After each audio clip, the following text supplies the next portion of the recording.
This is testing audio for the YouTube live stream. Are you all able to hear us? Yes. Live, usually. They cannot hear us on the YouTube live stream. Oh, okay.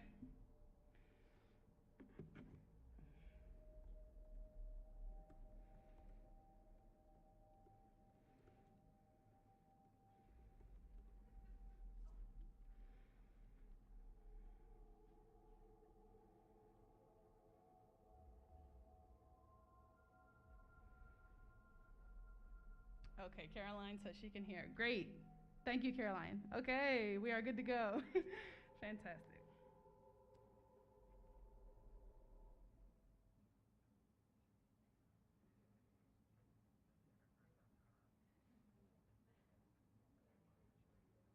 Well, let's go ahead and get started. Good evening, everyone. Now say it loud enough so the folks joining YouTube can hear. Good evening, everyone. One more time, say it like it's going to be spring break next week. Good evening, everyone. You're excited for spring break, I know it. Hello and welcome to the 2022 Minx Auerbach Lecture. Let me begin with some acknowledgments and thanks. Thanks to the Auerbach family for endowing this lecture series to the Department of Women's Gender and Sexuality Studies and the University of Louisville. This is the 24th Auerbach Lecture, which was established in 1998 by Cy Auerbach in honor of his wife, Minx, who was the first woman chair of the Board of Trustees at U of L and known for her efforts to enhance the status of women around the city. I want to recognize the work of folks in facilities and maintenance for keeping this space beautiful, to the staff at the planetarium for making this event run smoothly, thank you, WGSS Chair, Dr. Dawn Heineken, and Administrative Coordinator, Jan Rayburn, for all the behind-the-scenes coordinating, Director Vassar for the introduction, the folks at CCHS for helping us host, of course, Rafia Zakaria for sharing of your time and expertise, and to all of you for being here. Thank you. I'm Dr. Kara Snyder, Assistant Professor of Transnational Feminisms and Digital Studies in the Department of Women's Gender and Sexuality Studies. As the host and organizer for the Auerbach Lecture for this and the next 3 years, I look forward to bringing to campus scholars, activists, and artivists who are enacting transnational feminism. Transnational feminism refers to a theory and activist practice committed to dismantling systems of oppression that operate across geopolitical borders, including imperialism, white supremacy, capitalism, and patriarchy. Tonight's talk, titled Dear White Feminists, will be a 30 to 40 minute talk delivered by transnational feminist scholar, author, and activist Rafia Zakaria, followed by a question and answer, and folks here live in the audience, as well as those joining us online, will have a chance to ask questions. Zakaria will be introduced by Marian Vassar, who I now have the pleasure of introducing. Marian Vassar serves as the Executive Director for Diversity and Equity at the University of Louisville, where she has served approximately 27 years in various roles. With over 16 years of experience as a diversity and equity practitioner, she conducts approximately 300 workshops annually, that's about one a day, focusing on anti-racism, implicit bias, microaggressions, power and privilege, engaging in difficult dialogue, and more. Marian received the 2019 U of L Presidential Multicultural Engagement Award and was also recognized as an Adult Black Achiever. She was nominated as Today's Woman 2020 Educator of the Year and is also being featured on a documentary for PBS Frontline regarding school integration efforts in the US, looking back at Brown versus Board of Education and the current state of schools in the United States. This year, Marian is being inducted into the CPAC Hall of Fame. Marian's commitment to equitable access and education is evident as she sits on a number of internal and external committees designed to improve access and equity throughout school districts. She also serves as board member for Evolve 502, which is designed to increase access for underrepresented and marginalized communities here in Kentucky. Marian is the proud mom of 3 handsome, intelligent, and talented young men. Marian's personal commitment to lifelong learning is demonstrated by her ability to complete a BA in sociology and a master's in higher education administration while working 2 jobs and single parenting. Currently, Marion is pursuing a PhD in college student personnel in the College of Education and Human Development. Thank you so much for being here, Marion.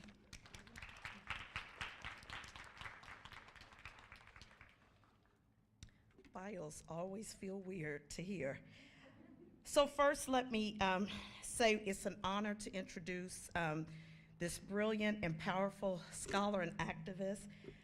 Rafia, you had me at White Feminist Industrial Complex, describing the need for white women to maintain moral and intellectual superiority. So thank you for being here. Rafia Zakaria is a human rights attorney and author of The Upstairs Wife, An Intimate History of Pakistan, Veil, and many essays for The Guardian, CNN, and the New York Times Book Review. She is a regular columnist for Dawn in Pakistan and the Baffler in the United States. Rafia's new book, Against White Feminism, Notes on Disruption, is a brilliantly written, surgically precise, and audacious examination of how white privilege and white supremacy have led to an American feminist movement dominated by white women, and what needs to happen now to change the future of feminism for the better. Her work is a radically inclusive, intersectional, and transnational approach to the fight for women's rights. As she notes, elite white women have branded feminism, promising an apolitical individual empowerment along with sexual liberation and satisfaction, LGBTQ inclusion and racial solidarity, promises that have all proven to be empty. Zakaria lays out the damage white feminism has wrought in clear, unflinching terms and urges readers to commit to a feminism that is truly collective and global. You can only do this by bringing Black and brown voices and goals to the forefront. Rafia, we are so grateful you agreed to gift us with your authentic brilliance and wisdom. Without further ado, Rafia Zakaria.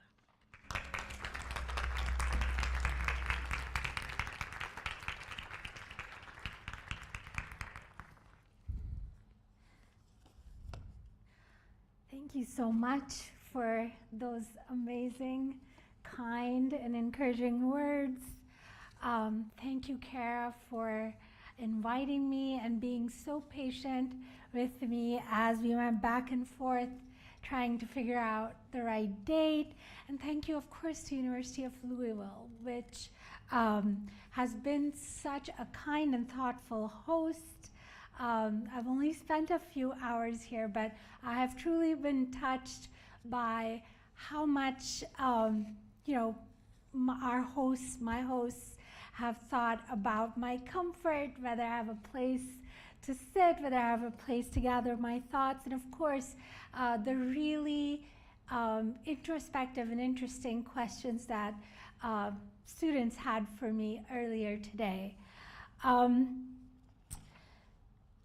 I won't lie that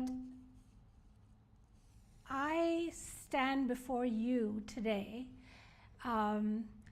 in a world that is uncertain and tumultuous.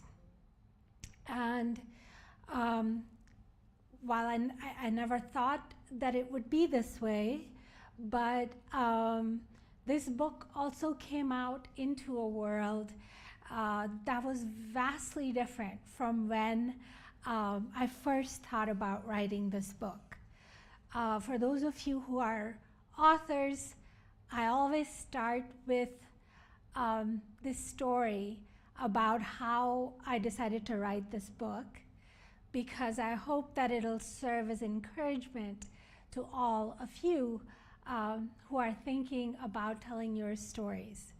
So when I came up with a proposal for Against White Feminism, I showed it to my agent at the time, the first person that I had showed it to, and he had been my agent for like 5 years, 6 years, maybe more. And I got the most for me, shocking reaction ever. He was just kind of like, no, this is the worst idea ever. This is never going to get published. This is never going to see the light of day. No one will agree with this. And, you know, just forget it. Just basically forget it. And so, you know, it took a set of fortuitous meetings after that for me to even take this back out of, you know, my toss pile. Because, you know, as an author, if you don't have the support of your agent, who, you know, is your advocate, essentially, it's very difficult to get any kind of book published. So it wasn't until I physically got a copy, a printed copy of Against White Feminism in my hands, that I believed that this book would even exist. And so it is, you know, even more heartening to be here in front of you talking about it. This is the first live talk I've been able to give about this book here, so it's a huge deal for me. It's kind of like a very belated launch for the book. You know, I'm here to tell you some of the things that have most angered the people who have read it. So the reason why this talk is called Dear White Feminists is because a lot of white feminists have been asked about this book. A few months ago, former Secretary of State Hillary Clinton was asked about this book. It's a Guardian Politics podcast from the British newspaper, The Guardian. They had a podcast in which they interviewed Hillary Clinton, and they asked her, it said that there's this book called Against White Feminism, and one of the things that it alleges is that there are divisions within feminism, and also that the US has used feminism to wage imperialist wars. So that is, so of course Hillary Clinton shooed the question off, and she said, oh, no, and you know, we can't be worried about that. We have to look at the onslaught that all women are facing, and bringing up questions of race within feminism just divides us.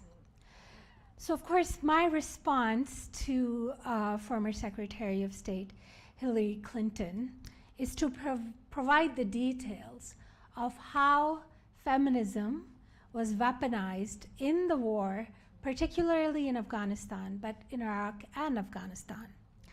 And that's the story that I will be telling you all today.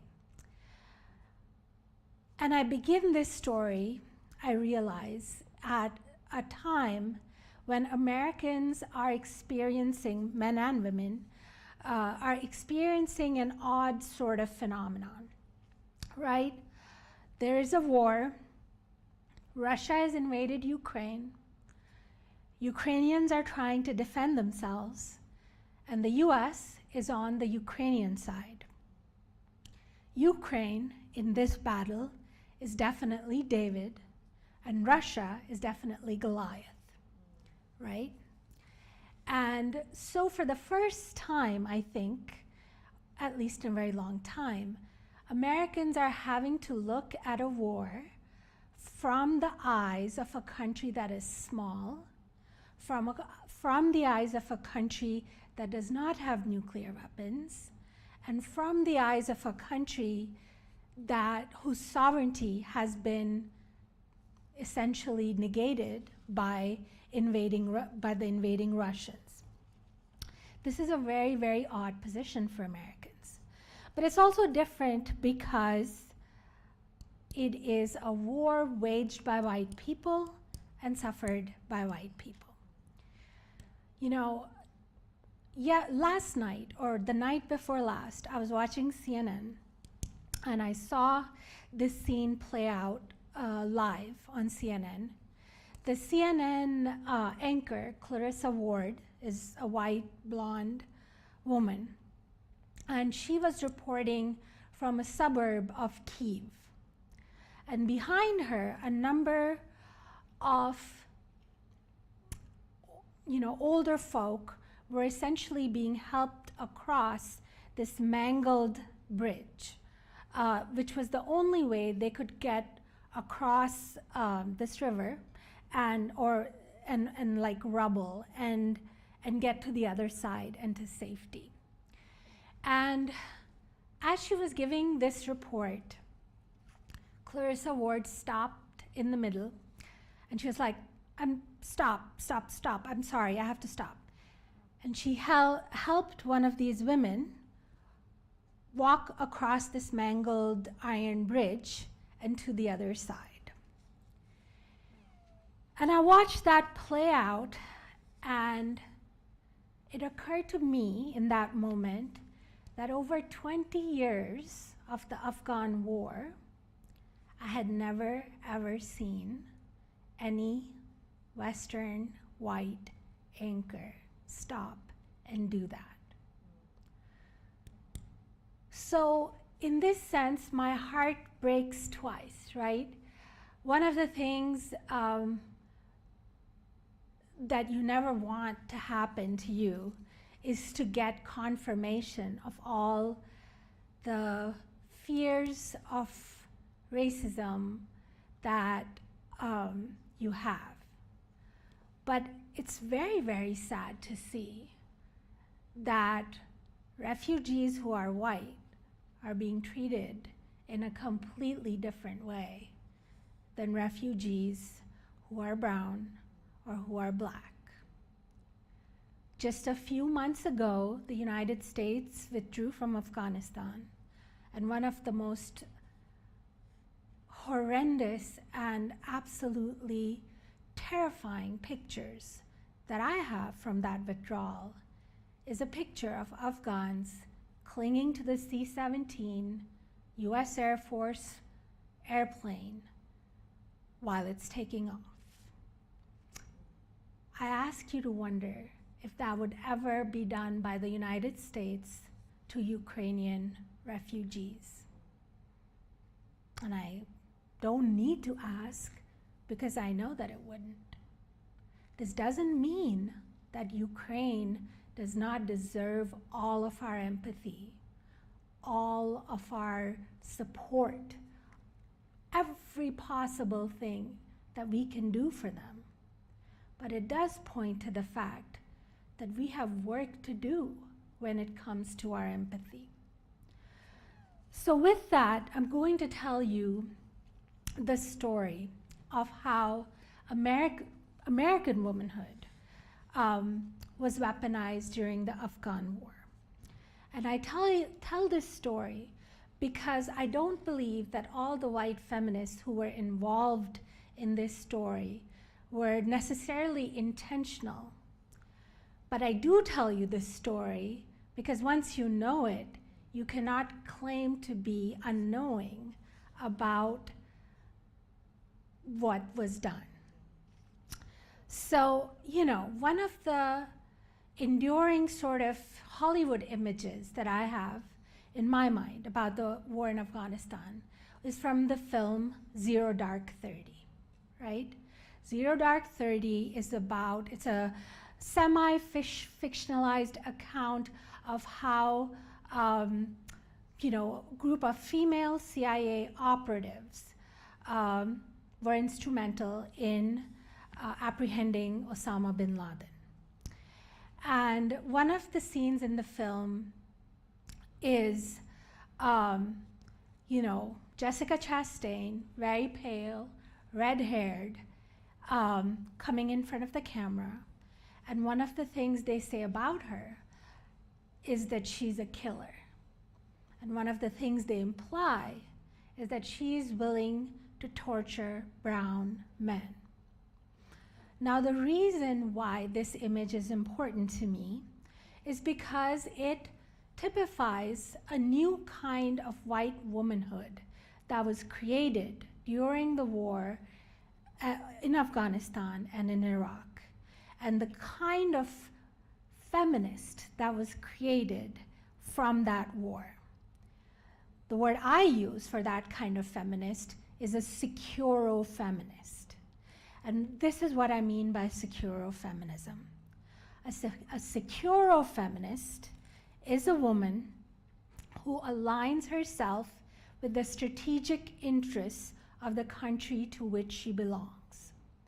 And the reason why it's a distortion is because feminism was always meant to mean the collective struggle of all women, regardless of their nationality, against patriarchy, against social and political institutions that do not treat women equal to men. But here you see a new kind of woman. Suddenly, the brave woman, the powerful woman, the feminist woman is a woman who fights for her country, a woman whose white privilege enables her to be above brown men and brown women. So that was one of the initial Hollywood representations. But the story of how this war, bought American feminism, wrote a check and bought it, starts actually before 9/11. In the late 1990s, a very, very famous and big feminist organization in the United States, the Feminist Majority Foundation, was carrying out a campaign called End Gender Apartheid in Afghanistan. So at first, nobody was paying much attention to this campaign. It was about what Afghan women were suffering under the Taliban rule. And then Jay Leno's wife found out about this campaign, and she had held a Hollywood fundraiser in which she invited, Meryl Streep, Susan Sarandon, all the big Hollywood stars of that time. And that's how this campaign grew really, really big. Now, when 9/11 happened, quite literally the weeks after 9/11 happened, the US State Department was trying to build up support for an invasion of Afghanistan. Now, Afghanistan, let me remind you, none of the hijackers are from Afghanistan. Though they were all Saudi, okay? But of course, the US can't attack Saudi Arabia. So they set their sights on Afghanistan, which is this small landlocked country where this ragtag, largely rural group of,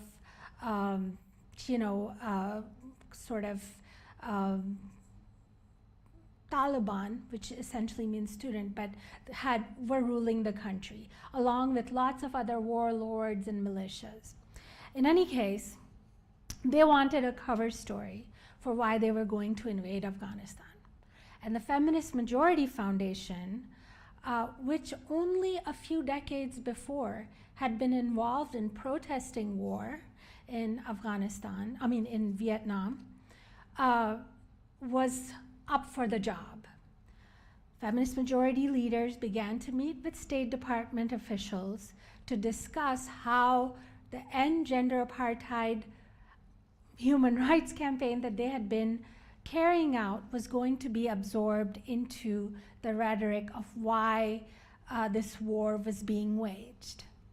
Feminist Majority Foundation leaders met with then President George Bush, and then on the day that Colin Powell announced the invasion of Afghanistan, Feminist Majority Foundation leaders were present in that audience and to advise the State Department.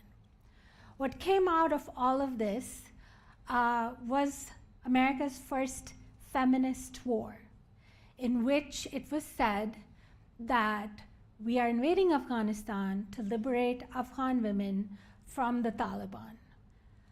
In the House of Representatives, women like Carolyn Maloney put on the blue burqa and talked about how oppressed they felt as soon as they put it on.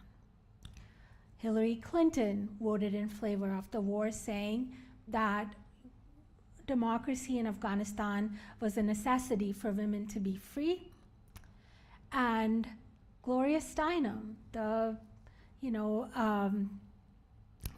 biggest star in American feminism, said she supported the invasion because it was going to bring democracy to Afghanistan and liberate Afghan women. So that was the drumbeat going up to the war in Afghanistan.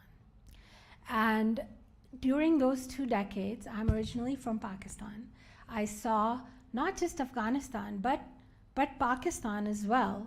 If you want to understand it in the analogy of this current war in Ukraine, Pakistan was Belarus, okay? The United States was Russia, Pakistan was Belarus. They were told that you can either be with us or you can be against us. And Pakistan, who then was also led by a dictator, decided to be with the United States. In those 15 years, Pakistan lost 50,000 civilians in terrorist attacks carried out by various branches of the Taliban. I saw my country, Pakistan, devolve into a almost unrecognizable place because all the supply routes, Afghanistan is landlocked, all the supply routes to NATO went through Pakistan. They all arrived in Karachi, which is the port city where I'm from, and up into Afghanistan through the Khyber Pass. So all of that material, military equipment, arms, filled up Pakistan like you wouldn't believe. You could buy all sorts of military-grade equipment on the black market everywhere. And because many of these terrorist groups could not fight the Americans in Afghanistan because of their military presence there, they carried out attacks in Pakistan. And Americans, far away as they were, didn't even notice. So basically, there was this whole war fought again and again. The rationale for this war was that we are doing this to save Afghan women. And one of the stories that I like to tell about how that went is actually not from very long ago. These statistics are from 2018. So in 2018, while this war was still going on, the United States began a USAID-led gender empowerment project. That was the biggest gender empowerment project ever to be carried out in its history. And it used $400 million were going to be used to empower Afghan women. Now, part of this empowerment program was supposed to be to provide job training to Afghan women, okay? Job training, $400 million. And one of the biggest problems with it, which, a person, even, if I gave you guys like a couple of days to go research Afghanistan, you'd be able to come back and tell me that the vast, vast majority of Afghan women do not live in urban areas, but rather in rural areas.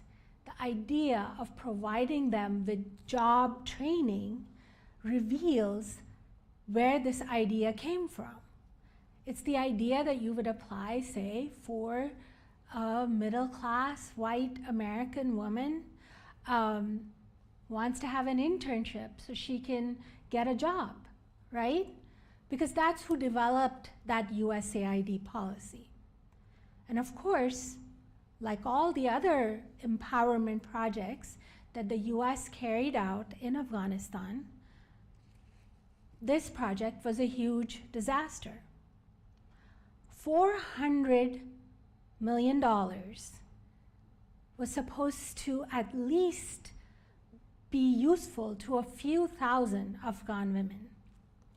But yet, when the US government, the Inspector General for Afghanistan Reconstruction audited this project, they found that only 4 Afghan women had benefited from this project.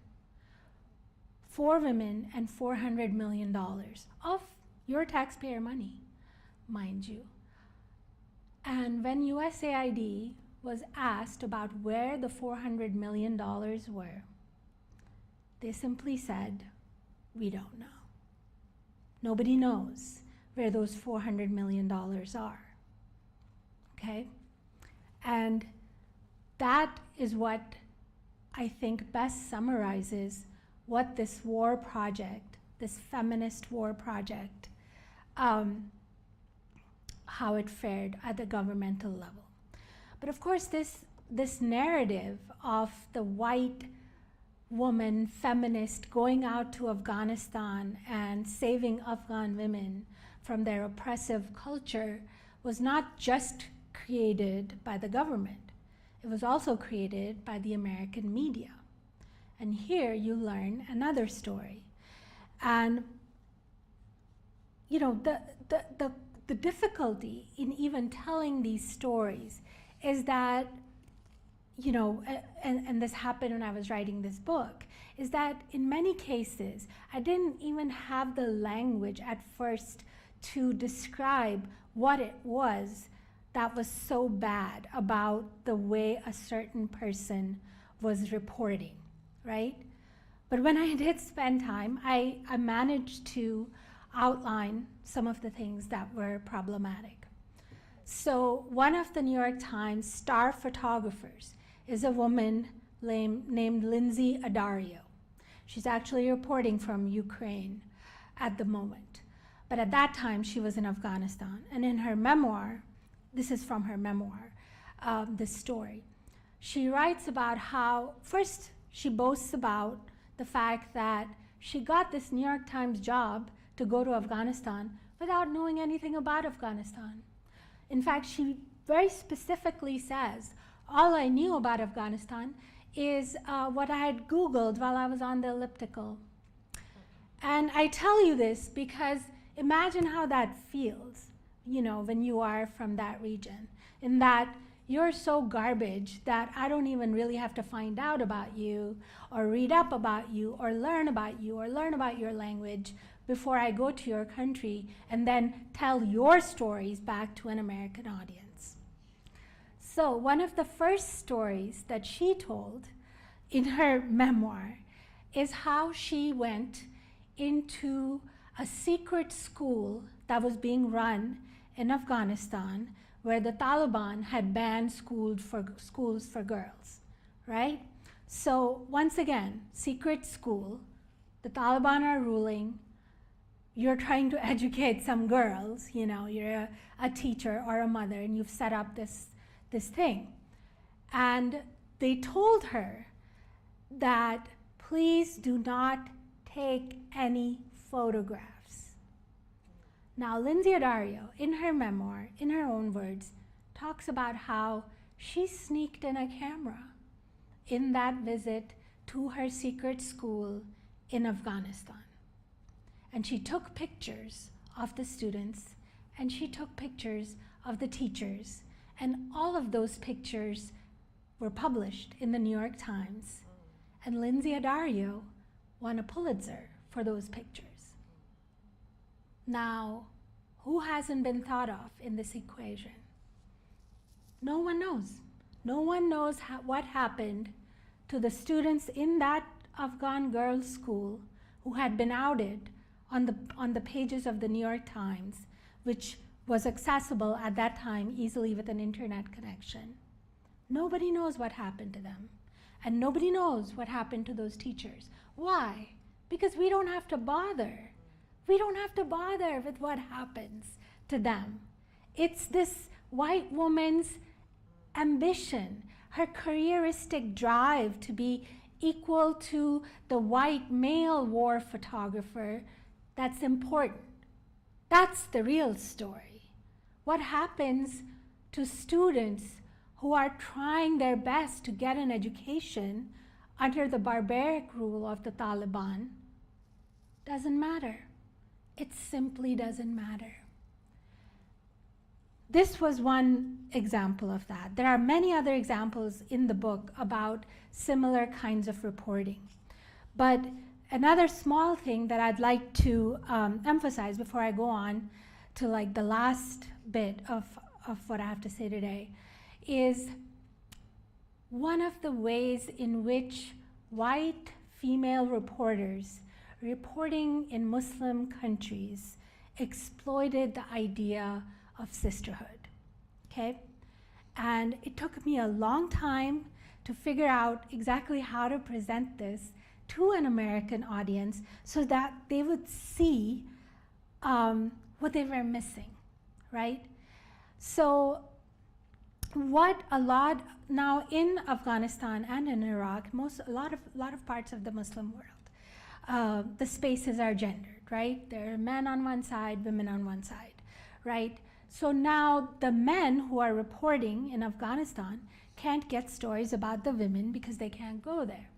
So white women saw, particularly white women reporters who had a very remarkable role in developing this narrative, saw an opening, right? Because they can go in there and they can go into the women's quarters. What they missed though, so this was the MO, right? They'd go, women like Lindsay Addario, so many others, Alyssa Rubin, who also won a Pulitzer for her reporting from Afghanistan, they would go into the women's quarters and they would hang out with these women. And then they would take these women's stories. Now, what they're not telling, but what they're aware of, is that to enter women's spaces in Muslim societies, you have to, there's a level of trust and sisterhood that is assumed when you are given permission into that space. It's supposed to be an intimate space. It's supposed to be a space where your concern for the other women is the primary emotional fuel, right? It is to the women in these Afghan spaces, it would never occur that someone would get in there, act like they were their greatest friends, and then take their pictures, take their stories, and plaster them on the pages of Washington Post, New York Times, NPR. So that is a little thing that I wanted to add because it happened time and time again. Because the goal of these white women, again, these brown women were not really even people to them. They were a means of getting that A1, page 1, New York Times story that is going to give them the career boost so that they're considered equal to the white men that the Times sends to get the other stories about the Taliban. That was the goal. And the reason why that's important is because that is precisely the dynamic that animates this book and my discussion of why white feminism can be so lethal. White women have been raised, have been taken to believe in a very individualistic, ambitious, self-serving, girl boss, lean in idea of success. And in their mad race to get to that, break that glass ceiling, they have gotten trampled over black, brown, other women of color. So, because the goal has always been to be equal to white men. And the idea that they too possess white privilege that tramples over other people of color, women of color, is not something for which they have ever had to be accountable. So, usually I begin with this definition, but I'm ending with it today. A white feminist in my book, a white feminist is not a white woman who is a feminist. When I am talking about whiteness, I mean the intention and the ability to ignore the role that white privilege has played in your life. It's the assumption that white priorities, white policy programs, white agendas should be not just your agenda, but the agenda of all feminism. It is why I find it immensely hypocritical when women say, well, let's not bring race into feminism. Because race is an essential part of feminism. The way and reason why women can say, don't bring race into feminism, is because they have white privilege. If you are a person of color, I don't care where in the world you are, you can never leave race out of it. You don't have a choice, You just absolutely do not have a choice. So when you're saying, let's leave race out of it, what you're saying is, I'm not going to analyze how I have been complicit in the oppression of non-white others. I will continue to wield my white privilege without accountability. I will continue to assume that my needs, my wants, my goals are the goals of all women, or should be the goals of all women, right? So if I think that an empowerment program should spend $400 million on women in a country where 60–70% of the women can't even get to a basic health clinic, I'm going to keep thinking this way. I'm going to keep pushing this idea that if we don't talk about race, that race does not exist. And the reason why this is an urgent issue for all of you, for Gen Z especially, is because the vast majority of the world's women aren't white. The vast majority of the world's women are Black, brown, and Asian, right? And when they look at this feminism that is centered around more or less a middle-class white Western woman, they're like, what is this? And they sign out. They check out. People say, don't talk about this issue because, feminism will be hurt by this. And I want to tell them, feminism is hurt by this. For the vast majority of the world's women, this agenda that centers whiteness makes absolutely no sense. It just really doesn't. And yet, hundreds of millions of dollars continue to be spent in this way. I gave you an example of USAID wasting this money. Bill Gates has wasted hundreds of millions of dollars on chickens because he had the idea that if you give every African woman a chicken, she's going to be able to suddenly lift herself out of poverty and become empowered. Hundreds of millions of dollars, guys. So this is a pervasive belief. This is a pervasive idea that people who are brown, people who are Black, people who are Asian, people who are different from us are not as complex, They don't know what's good for them. They are stupid. They are morally wanting, you know.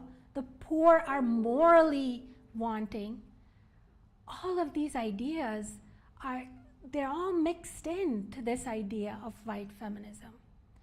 And the reason why I chose, this particular topic, because I could look at whiteness from in many different areas, is because I believe in feminism. I believe that we can still have a universalizable discourse. I believe that women have had the experience of being erased and silenced. And so they are the ones who have the greatest capacity for empathy for others who are being oppressed and silenced. That is the agenda that I have for all of you today. I hope that you will read the book. I hope that I have brought something to you on this International Women's Day, that you have been given just even a little bit of a frame that is tilted, in which you can look at the world from the perspective of someone you will never meet, who you might never befriend, but whose life still matters. Feminism needs no part of this. We don't need any part of this.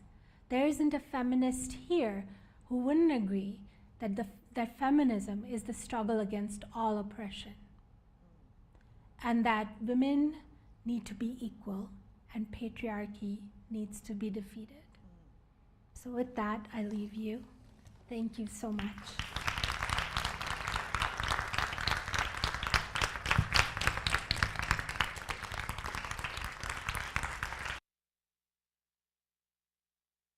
Folks, we have some time for Q&A. So what I would like to do is to take 3 questions from the audience and then 3 questions virtual, and we'll continue on as such until our time is up. So I see a question here. Go for it, Sukaina. Yes. So, Assalamu alaikum. Wa alaikum salam. Thank you so much. Okay, perhaps. Actually, let me pass you the microphone. Sure.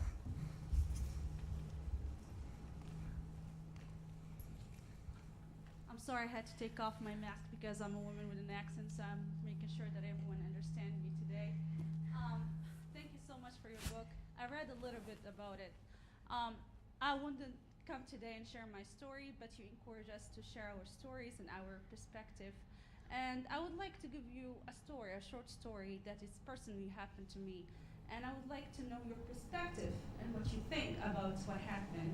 So my name is Sukaina. I'm from North Africa, Middle East. Grew up in a conservative country named Morocco, and I'm Muslim by birth. I came to the US in 2019. I was so happy I came as a Fulbright. I had so much passion to learn about women and gender studies, so I used all my funding. I went to the department, I studied, I loved it. I had a good experience with a professor named Dr. Bertacco. She encouraged me to apply. I joined the program in 2020. I had fabulous classes. I had transnational feminism with Dr. Snidel. It was an amazing session. I learned how we should understand people from different cultures and how we should support them. I had another class about community research and how we have to support people from weak community and lift them up.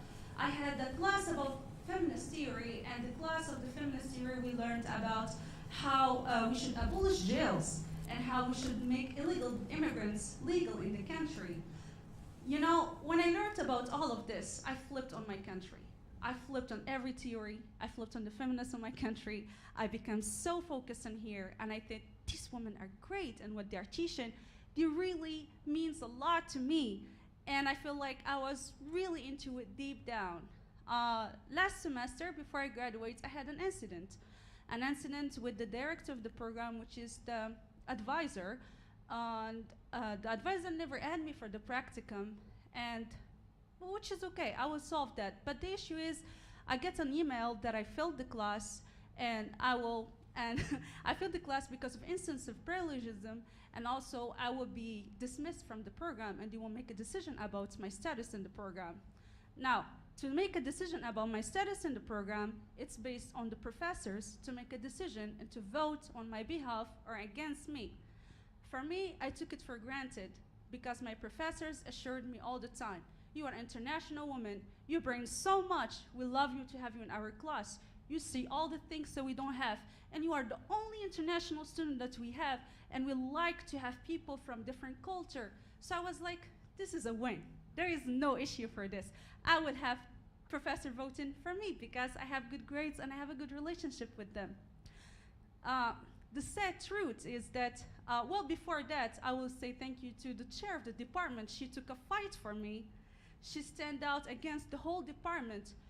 All those professors voted against me. And they know, they voted against me 2 times, and they know that I was going to be deported. And the chair has to tell them, this student is going to be deported that you are voting against, and there is no way. Anyway, short story for all of this that I learned. I came out clean out of it. I went to the dean. The dean looked at the paper, there is no issue. There is, the F gets removed by itself. I woke up, the director of the department moved it. But during these interviews and these meetings, I never was invited to any of those meetings. All of these meetings, they were all of them focused on themselves, and because the director was there, they were all want to learn, they all want to secure their positions, and all were ambitious. And me, as an international student, they know I was going to be deported in 2 weeks, so there is nothing that they can worry about. And I went to the dean, I learned one thing. If I was a white, there would be lawyers and my parents in the room and suing the whole department for such an allegation. The issue that I have here today is, I'm recovered. I'm still in the program. I'm still like, I get the F removed thanks to this woman, and the other woman. But the problem is I'm not recovered from is that I believed. I was brainwashed, and I thought that everything that I was taught is real. And they meant it when they included me. They meant it when they said, you matter, your voices matter.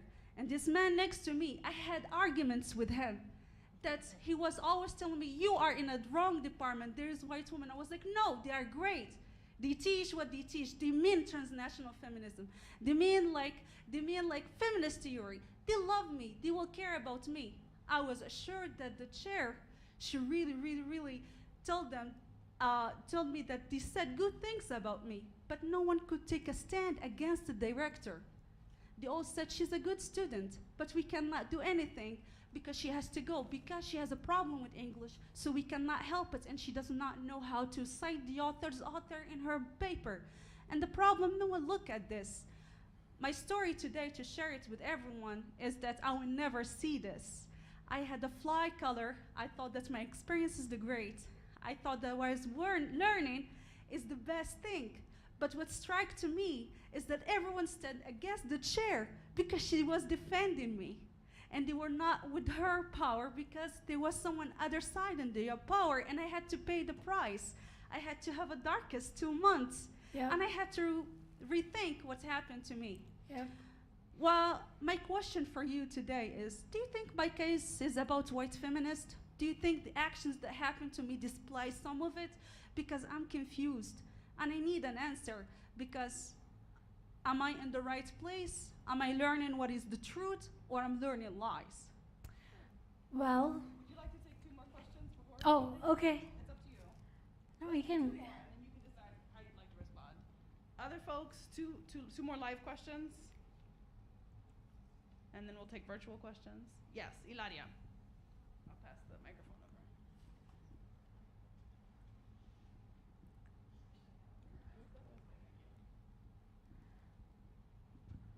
Hello. Thank you for your talk. My question is going to be light. So what is your vision for a new feminism? And one more question.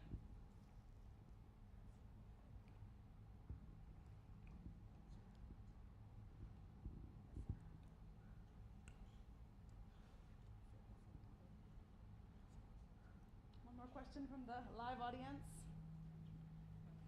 Okay, I'll check our virtual feed and you can respond if you wish.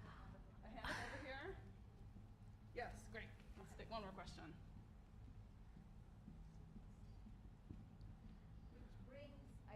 the other two questions together. Thank you so much for your talk. It was really amazing. What we do in the classroom. So what we do when we engage with the scholarship and when we try to create a space for discussion in the classroom. So Sukaina's story, but also Hilaria's question, point to you were talking about language. I didn't even have the language to say what I wanted to say. And I think that this is really the challenge for us educators right now. Our heart is in the right place. Our scholarships might be limited, the competence, the areas of expertise. But I do think that you are absolutely right in the shift. I like how you have to look at things not just in the right way, and the questioning, the self-problematizing, the self-questioning has to become regular part of, I think, even the teaching methodology. So any words of wisdom that you have learned from your own experience would be definitely, there are so many students and other educators here, extremely appreciated. Thank you so much. And actually, there's a fantastic question from online that I'd also like to share. I'm going to forget them. You'll forget? Okay, let's take those three. Let's take those three. I'm going to... You're mic'd here. I'm going to keep this. Yeah, I'm mic'd. To Sukaina, there you are. Sorry, I couldn't. You know, I mean, obviously, my heart goes out to you. It sounds like an incredibly traumatic thing to have gone through. I can't comment on the specifics of your situation, but I will say that, you know, there are ideas of the good and grateful immigrant woman, the grateful brown woman, that are often in operation in situations and that are being deployed by people not even necessarily with intention, right? It's that you're here in America, as long as you're singing hymns of praise, you're great. The second you start to say, you know, this is kind of like systemic prejudice over here and systemic problems here in terms of your chains of, and it's not just in academia. You will definitely encounter this, and I mean, you know, I faced it. I was on the board of Amnesty International USA, and it wasn't, you know, a situation exactly like yours, but it was a situation in which, you know, I would be really, really, for instance, encouraged to chair a committee, right? And I would think, oh my God, all these people are encouraging me and they want me to run for this committee. And I would run, and of course I wouldn't win. And another white woman would stand up against me and everybody would vote for her, right? But those votes are secret, so no one knows who voted, but obviously if everyone voted, I know then, right? And it would just really baffle me because I used to think I wasn't even gonna run for this because I know like these people are like this. So why do all of that encouragement, like, you know? And it's because nobody really wants to believe that their individual actions are part of a larger system of essentially maintaining whiteness in places of power. So, you know, within the Amnesty context, it was always, come tell your sad story. Brown woman, black woman, brown woman, black woman, you know, get up there and do that. But in the boardroom, we are going to be the boss. So, because that's part of their careerist thing. So for instance, so you know, that those calculations never seem to come together in that here I'm a white woman being careerist, I want to chair every committee. So it's okay for me to like undermine all the brown and black women because then it's not racism. Then it's just like dog-eat-dog world, you know? And that's what I would, you know, I encourage people to think about, is that questions of race are inflected in all your decisions. There aren't like certain decisions that are outside your ethical structure of understanding someone's position, just because it's part of some corporate takeover bid or whatever. So that's what I would say. I think someone asked, okay, you asked me about my vision. My vision is very simple. I believe in feminism from below. I don't believe in trickle-down feminism, where the most powerful decide what the most powerful ones with most access to platforms, and even with that, I get pushback because it's like, well, you have a platform. So because I have a platform, then it's assumed that, oh, well, racism doesn't exist because like she has a platform. And what I have to tell them is, and that's why I had to honestly include so much of my personal story of struggle in the book, because when now I'm here and I'm making this argument, so people look at me and they think, okay, well, she's always been in this place where she gets to get up there and talk to everybody, but I haven't. I had to fight for even a place in the room to listen, let alone speak.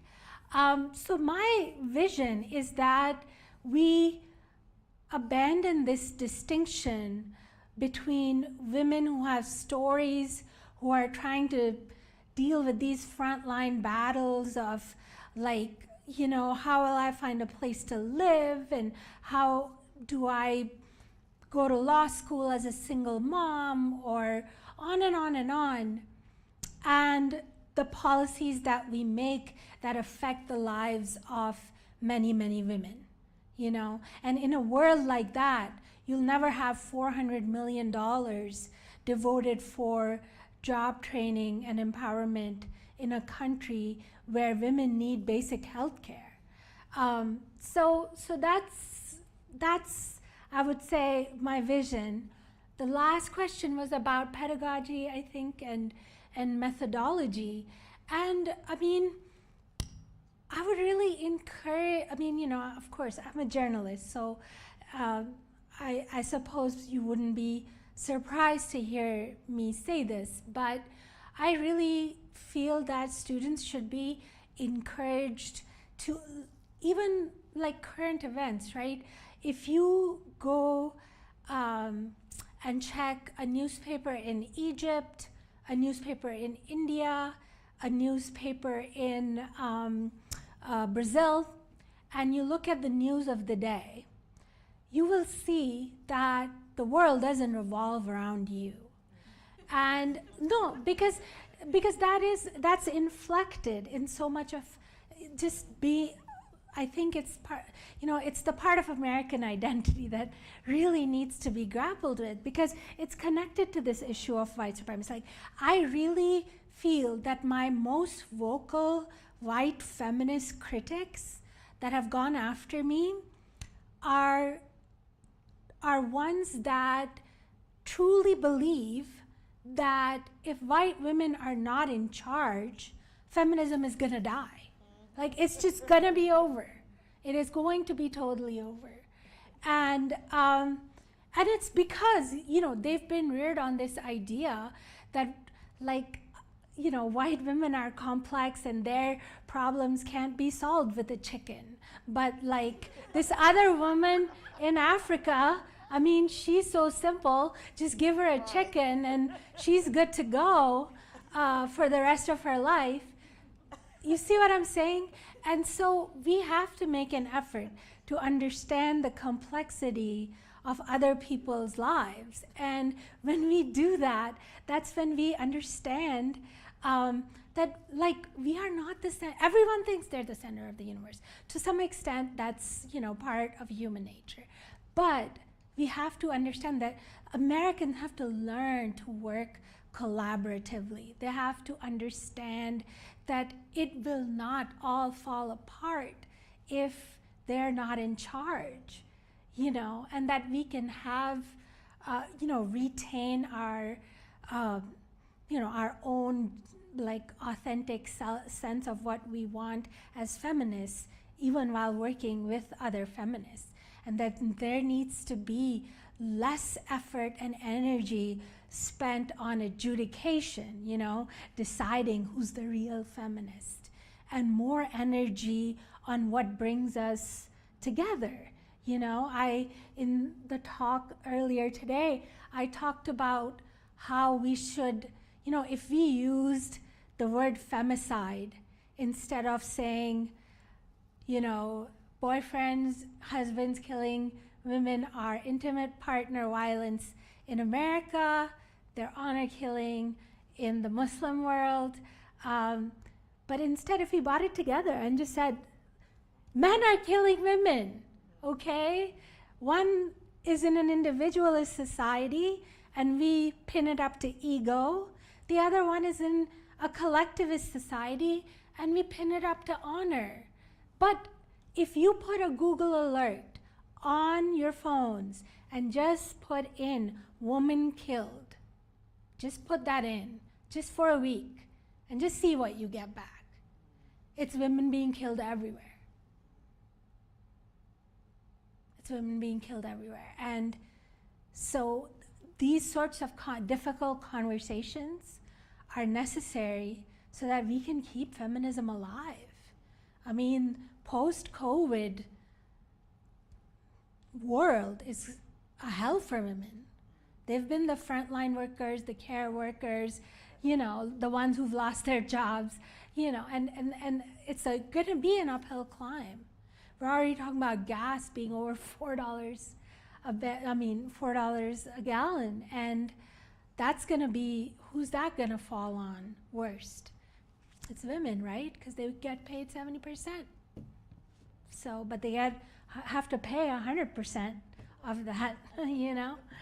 So, anyway, but yeah, you had a virtual. Fantastic. Yes, there are two questions in the chat that are excellent. There's one from Sada Muhammad, who asks, who bears the responsibility of educating or informing white feminists on topics pertaining to non-white women? And then a follow-up question is, should this be self-guided inquiry or more of a step back and listen approach? And then the next question from Annabelle Mertz, and we'll end it there, is what should white feminists do to not contribute to the problem? Okay, buy my book. Can start with that. High praise here in the chat, by the way. People are saying. Buy several copies. Yes. Give it to all your friends. Well, the first question was, who bears the burden of teaching? Well, look, I mean, this is just one little book, right? But one of my biggest intentions in writing it is that you know, I mean, a lot of these arguments, in this sense, I consider myself very lucky to be in the United States. And I've now learned this because the book has also come out in many other parts of the world, including the UK. But in the US, you know, I have had a very supportive, you know, groups of African American women activists who have been working on this issue before I ever came around. And my favorite book from all of those is Hood Feminism by Mickey Kendall, which I cannot recommend enough. It was a life-changing book for me. And so in the United States, there has been, I mean, you know, there's a conversation already taking place that has been facilitated by African American women who have worked, oh my God, you know, for literally over 100, more than that, years in challenging whiteness, right? So within the US, this conversation takes place within that context, but I was shocked in the UK, the reactions to the book were like quite literally hateful, you know, like actually just really like angry in a kind of dangerous sort of way. There was one week where the Times, the Guardian, the Observer all ran editorials against this book.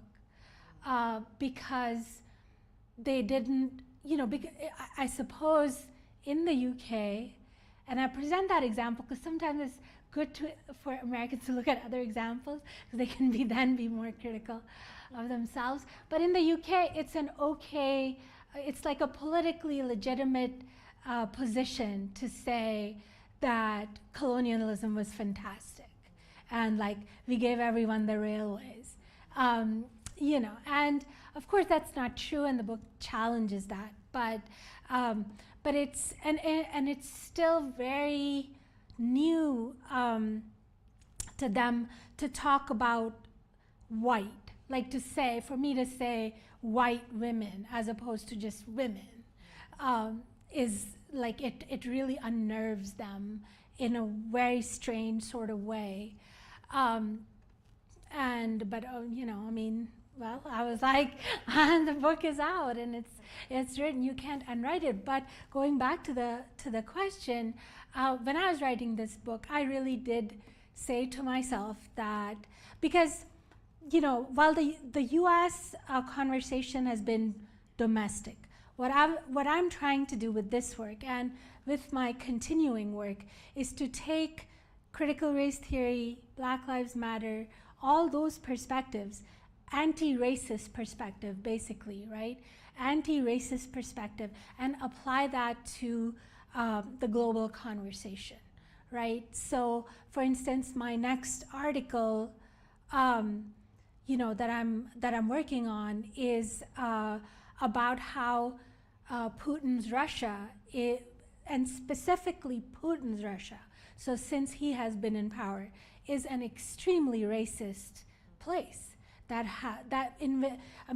don't actually have many people of African descent, but over there, everybody who's not white, so me, for instance, everybody who's not white is called black, and they're called black derogatively, and they're the ones who are pulled off trains.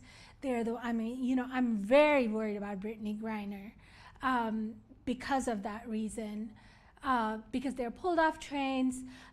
It's okay in Putin's Russia to put an advertisement to rent an apartment and say we only want white people.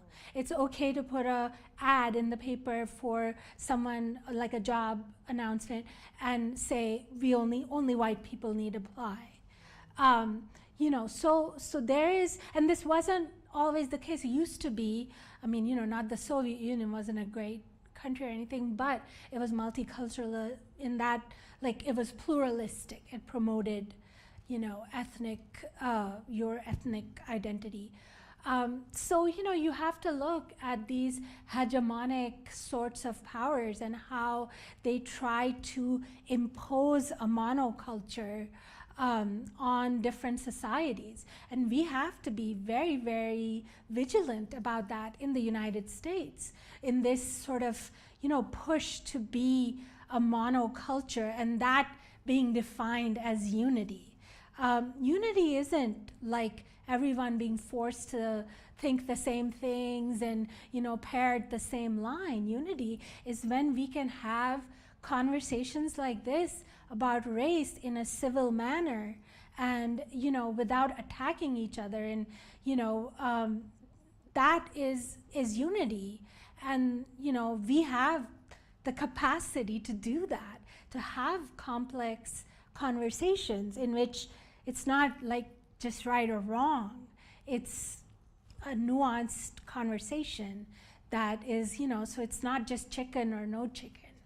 Like, it's, like I need the chicken, and then I need the coop, and I need lots of other stuff. And then your final question was? I forgot it. The final question from Annabelle Metz is, what should white feminists do to not contribute to the problem? I already answered that. They're just supposed to buy my book.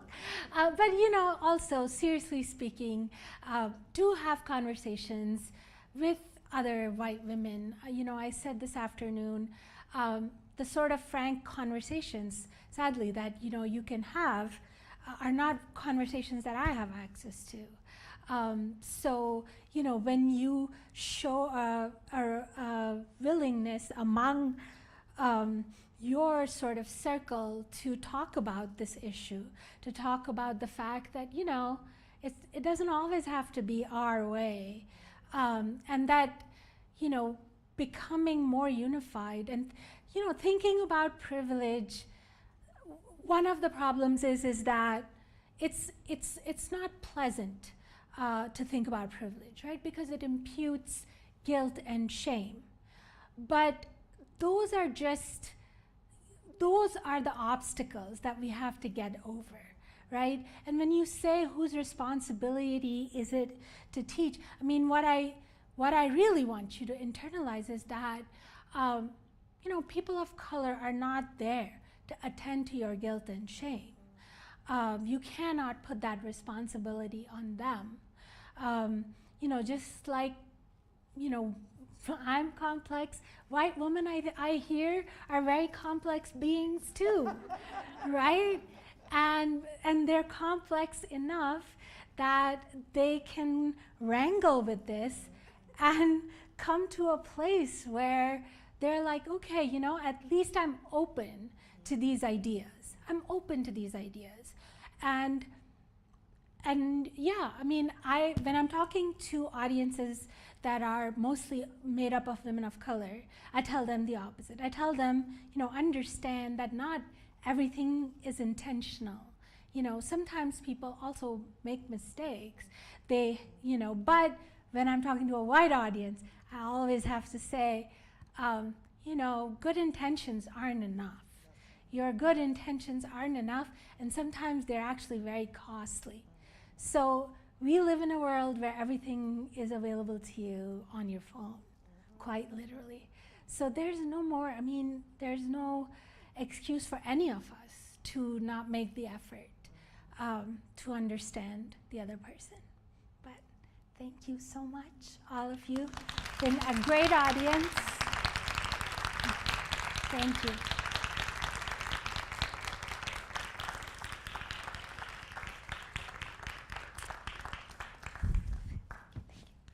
We'll end it there. Thank you all very much. Have a wonderful night.